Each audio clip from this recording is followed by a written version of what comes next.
ஹதரத் Khalid இப்னு Walid ரலியல்லாஹு அன்ஹு என்ற ஒரு சஹாபி. அந்த சஹாபிக்கு வெறும் 22 வயது தான். ஒரு 22 வயதை கொண்ட ஒரு மிகப்பெரிய வாலிப சிங்கம் ஹதரத் ஹாலித் இப்னு வலீத் ரலியல்லாஹு அன்ஹு அவர்கள். எல்லா போர்க்களத்திலும் தொடர்ச்சியாக எல்லா போரிலும் வெற்றியின் மீது வெற்றியை குவித்தவர்கள் ஹதரத் ஹாலித் இப்னு வலீத் ரலியல்லாஹு அன்ஹு அவர்கள். ஒரு மிகப்பெரிய தலப்பா அவங்களுடைய தலையில இருக்கும். அந்த தலப்பாவில் அருமை நபிகள் நாயகம் ஸல்லல்லாஹு அலைஹி வஸல்லம் அவர்களுடைய ஒரு 3 ரோமங்களை வைத்திருப்பார்கள்.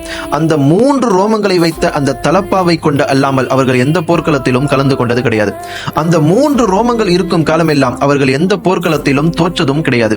எனவே அந்த ஹாலித் இப்னு வலீத் ரலியல்லாஹு அன்ஹு அவங்க ஒரு போரின் போது அவர்களுடைய தலப்பா கீழே விழுகிறது. வேகமாக அதை எடுத்து மீண்டும் அவர்களுடைய தலையிலே வைத்துக் கொள்கிறார்கள்.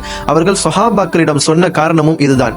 அவர்கள் எந்த போர்க்களத்திலும் அந்த தலப்பா இல்லாம நபிகள் நாயகம் ஸல்லல்லாஹு அலைஹி வஸல்லம் அவர்களுடைய இந்த 3 ரோமங்கள் இல்லாம அவர்கள் போர் செய்தது கிடையாது.